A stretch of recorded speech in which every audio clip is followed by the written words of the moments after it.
सियासी शतरंज खेलते खेलते हम सियासत में इतना मसरूफ हो गए कि मईशत और मुआशरे को भूल ही गए कि क्या असरात होंगे इस सियासत के हमारी सोसाइटी पर, हमारी इकोनॉमी पर। ये हमने सोचा भी नहीं। आज जो हम इशू डिस्कस कर रहे हैं वो आईटी के सेक्टर में जो फ्रॉड की बढ़ती केसेस सामने आ रहे हैं। जिस तरह ये हमने देखा कि लोन ऐप सामने आई जिन्होंने पाकिस्तानियों को बेवकूफ़ बनाना शुरू किया और उनको बड़ी मुश्किलात का सामना करना पड़ा।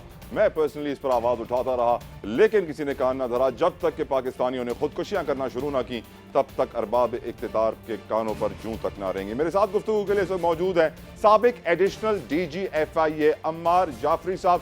Thank you so very much Jafri sahab, आपने अपना कीमती वक्त हमारे लिए निकाला। बेहद मशकूर एंड शुक्रगुजार हैं आपके। मेरा पहला सवाल आपसे ये है सर, FIA क्या आप समझते हैं कि वो पाकिस्तानियों के मफाद में खुद से फैसले करता है, पॉलिसी बनाता है, या फिर एजेंडा कुछ और है? क्यों मैं ये सवाल कर रहा हूँ? मैं ये सवाल इसलिए कर रहा हूँ सर कि हाँ, पाकिस्तान में ऐसी ऐप्स आ गई जो लोगों को महंगे कर्जे देना शुरू हो गई और उनका फ़ोन हैक करना शुरू हो गई, उनको ब्लैकमेल करना शुरू हो गई और उनको इतना डिप्रेशन में डाला कि पाकिस्तानी बेचारे खुदकुशी करना शुरू हो गए। और जब 2-4 लोग मरे तो फिर FIA होश में आया और कार्रवाई करते हुए उन्होंने बताया जा रहा है को 37 ऐप्स बंद कर दी हैं, कोई 154 ऐप्स पे इंक्वायरी की है और 9 गिरफ्तारियां अमल में आई हैं। जबकि मेरी नज़र में इससे बहुत ज़्यादा होनी चाहिए थी कार्रवाई और बहुत प्रॉम्प्ट होनी चाहिए थी, लेकिन बहुत डिलेड रिस्पॉन्स है FIA का। क्यों जाफरी साहब? अच्छा देखिए, ये जो आप जिस जुर्म की बात कर रहे हैं, इसमें कई महकमों की जिम्मेदारी बनती है। FIA मैं को प्रोटेक्ट नहीं कर रहा। FIA को मैं सिर्फ बताने की कोशिश कर रहा हूँ आपके लोगों को। FIA काम करता है एक कानून पीका के हवाले से। अच्छा, अब उसमें जो ये आप जिस बात की बात कर रहे हैं, इसमें जिम्मेदारी कई महकमों की है। फॉर एग्जाम्पल, हमारा एक महकमा है PTA, जिसका काम है इस तरह की एप्स को बंद करना। ठीक है जी। हमारा एक महकमा है SCCP, जिसका काम है कंपनियों को रजिस्टर करना और रजिस्टर्ड कंपनी अगर गैर कानूनी काम करे तो उसको बंद करके उस तरफ एक्शन लेना। हमारा एक इदारा इसका नाम है स्टेट बैंक ऑफ पाकिस्तान, जिसका काम ये है कि वो अनब्रांच बैंकिंग को प्रमोट ना होने दे। अनब्रांच बैंकिंग वो होती है जिसकी बैंक की ब्रांच नहीं होती, वो ऑनलाइन इस तरह की बैंकिंग में इन्वॉल्व होती हैं। तो उसके अंदर कानून है स्टेट बैंक का, उसका उसमें कुछ को अलाउ किया हुआ है उसने। तो एक तो ये हो गया। फिर पुलिस की जिम्मेदारी ये है कि ये 420 का केस है, सेक्शन PPC 420 का केस है। अच्छा, अब ये जब कोई भी जुर्म कई महकमों की जिम्मेदारी हो तो यही होता है जो इस केस के अंदर हुआ हैगा। यस, जब ये FIA की जिम्मेदारी बनती है, जब कोई महकमा रिपोर्ट करे कि भाई, देखिए आप एक बात नोट करने की कोशिश करें कि पुलिस को या FIA को एक कंप्लेंट चाहिए होता है, मुद्दई, कि भाई ये जुर्म हुआ है। ठीक। अब वो मुद्दई या तो वो शख्स खुद होगा इसका जुर्म हुआ है, वो क्यों बताएगा, हुजूर। या फिर कोई महकमा कहेगा FIA को, जैसे ठीक हुजूर। SCCP कहेगी या स्टेट बैंक कहेगा कि जी ये जो लोग हैं ये गैर कानूनी काम करे, आप उनको पकड़े। सर, हमारे शो के क्योंकि पहले हिस्से कॉग्निजेंस में ना लेना एक बहुत FIA बड़ी की जिम्मेदारी कराची की है। पर्सनालिटी थी, उनको भी ऐसी बहुत सारी फ्रॉड कॉल्स आती रहती हैं, वो भी कभी रिपोर्ट नहीं करते। जब मेरी इंफॉर्मेशन के मुताबिक जाफरी साहब, आपकी लीडरशिप में FIA के अंदर जो सोशल मीडिया पे क्राइम होता है उसको कंट्रोल करने के लिए एक सेल भी बनाया गया था, लेकिन आपके जाने के बाद वो सेल वेल सब खत्म हो गया, किसी ने अपना काम मुकम्मल नहीं किया। क्यों हुजूर? अच्छा, ये अब आपने बात की है, बहुत दुरुस्त की है। जब मैंने उसको हेड कर रहा था तो मैंने बनाया था NR3C, national response centre for cyber crimes. और उसकी वजह ये थी कि मेरे ख्याल में ये दो डिफरेंट चीजें थी। साइबर सिक्योरिटी और चीज थी, साइबर क्राइम और चीज थी। करेक्ट। अच्छा, अब जो साइबर सिक्योरिटी है वो ये है कि लोगों से फ्रॉड ना हो। अच्छा, उसके लिए 3 काम करने पड़ते हैं। एक तो अवेयरनेस क्रिएट करनी पड़ती है लोगों के अंदर कि भाई देखो ये काम नहीं करना वरना मारे जाओगे। दूसरा ये करना पड़ता है कि जो उस काम में इन्वॉल्व हो उसको ट्रैक करके पकड़वाया जाए उसको फौरी तौर के ऊपर। और तीसरा ये कि उनको सजा दिलवाई जाए पहले वाले सिलसिले से, यानी पकड़ने वाली पार्टी और हो और शिकायत करने वाली पार्टी और हो। जाफरी साहब, अच्छा, cyber sorry to interrupt sir, एक हल्की सी लाइन ऐड करना चाहूंगा सर। हमारे मुल्क में 5.5 लाख बच्चे हर साल रेप होते हैं, कौन पकड़ा जाता है, किसको लटकाया जाता है? चोरी, वारदात, डकैती, स्ट्रीट क्राइम बढ़ता जा रहा है, किसके हाथ काटे जा रहे हैं? सैड बात यही है कि हमारे मुल्क में सजा नहीं होती है, जिसकी वजह से कातिल भी आजाद घूम रहा होता है और कोई पूछने वाला नहीं होता है। इनको सजा कहां से होगी सर? अच्छा, अब मसला ये है सारा कि आपने बिल्कुल दुरुस्त फरमाया, मुझे 1% भी इख्तलाफ नहीं है आपकी बात से।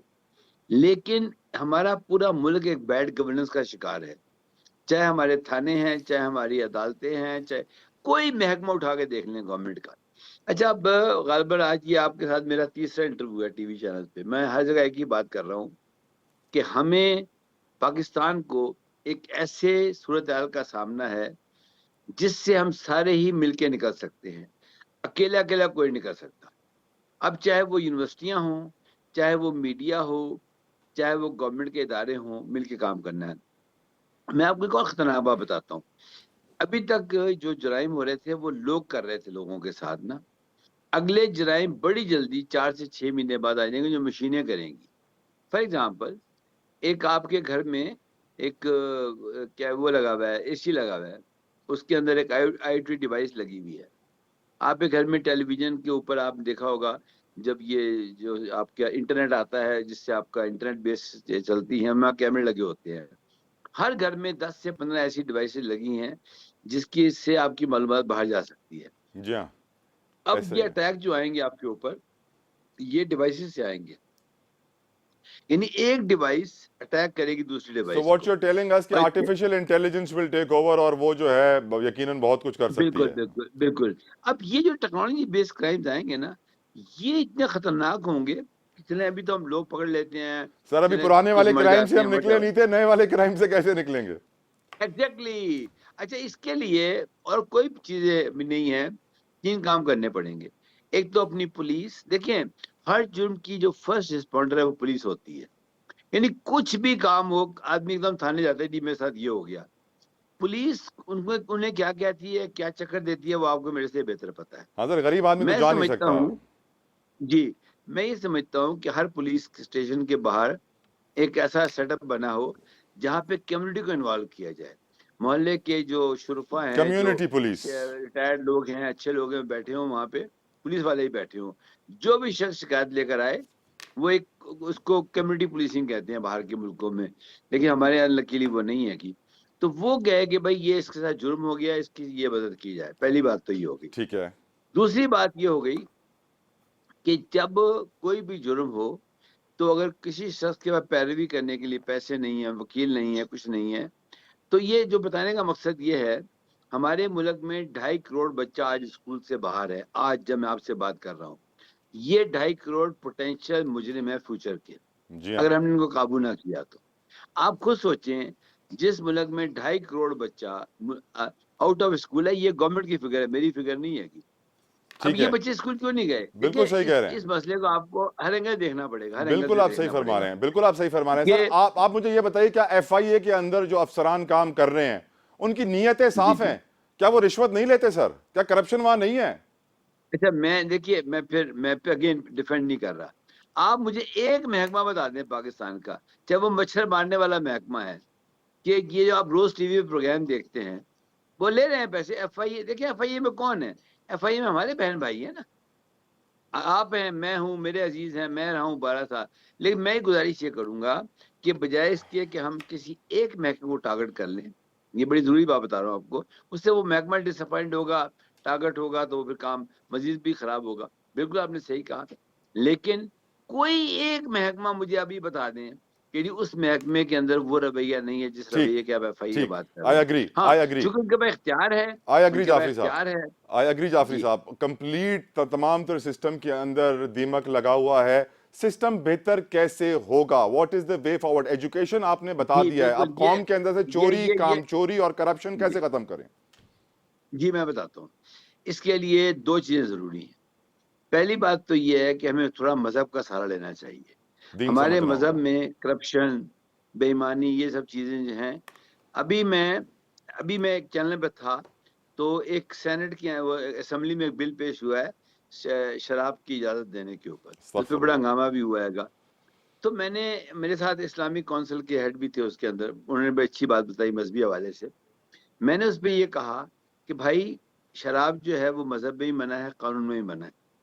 उसके बाद हम ईसाइयों का सर नाम टाइम अप हो लेकर रहा है, पता नहीं सर क्या क्या टाइम चले अप हो रहा चला। है, quickly wrap it up sir. जी, मैं इसलिए बताना चाहता हूँ कि बुराई खत्म करने के 2 तरीके हैं। एक तो मजहब का सहारा लिया जाए, पहली बात तो ये है, ठीक है। जो बहुत जरूरी है टीवी चैनल को।